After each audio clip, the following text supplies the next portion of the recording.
In our previous video, we mentioned that warrants can be exercised to obtain the physical delivery of underlying shares. However, investors don't usually buy structured warrants for such purpose. In fact, structured warrants are usually settled in cash. They are used by investors to quickly take advantage of market movements and are meant to be a short-term trading tool. Remember that if a warrant is not exercised by the expiry date, it will become worthless. In other words, warrants that are out of the money on expiry date shall have no value. This is due to the fact that, everything else equals, with the passing of each day, a warrant's value will decline. This decline in warrant value is known as time decay. Often, time decay is relatively small when compared to the other factors that also affect a warrant's pricing, like market volatility and price of the underlying asset. However, over longer terms, time decay could result in significant loss in a warrant's value, especially if the warrant is near expiry. In the previous video, we have mentioned that structured warrants are leveraged products. Essentially, we buy structured warrants on an underlying asset so that we can enjoy a greater gain for every ringgit invested in the structured warrant, compared to investing in the underlying asset. A useful concept to gauge how sensitive a structured warrant is relative to its underlying asset is called effective gearing. Effective gearing is the percentage change in the structured warrant's price for a 1% change in the underlying asset's price.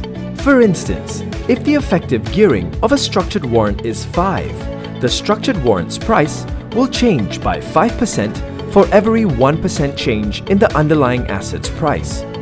To use a more concrete example, consider a put warrant on RL company shares. The put warrant has a price of 1 ringgit, while RL company share price is 5 ringgit at the start of trading hours. If the put warrant has an effective gearing of 10, that means if RL company share price moves by 1% in either direction, the put warrant price shall move by approximately 10% in the opposite direction.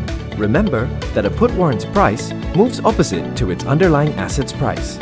So, if RL company's share price increases by 0.10 ringgit or 10 cents, which is 2% of 5 ringgit, the price of RL company at the beginning of the day, the price of the put warrant should decrease by roughly 10 times, which is 20%. It is important for investors to note that the leveraged effect of structured warrants cuts both ways. Both your gains and losses shall be magnified for every percentage gain or loss in the price of the underlying asset.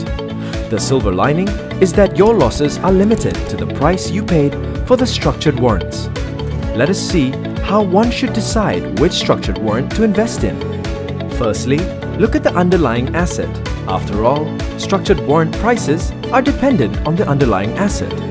One should consider which view he or she is taking on that particular asset. You will buy a call warrant on that asset if your view is bullish, and a put warrant if your view is bearish. Next, look at the warrant's expiry date. Time decay tends to be more significant if the warrant is closer to expiry.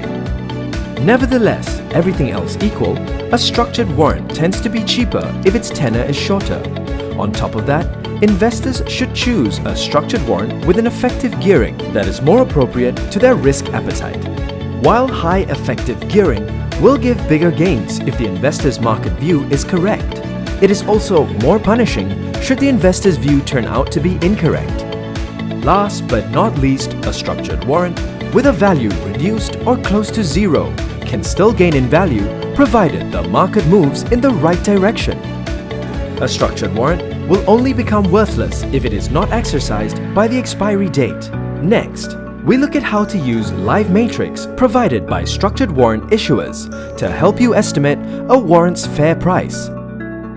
This video is for educational purposes only and not intended as investment advice.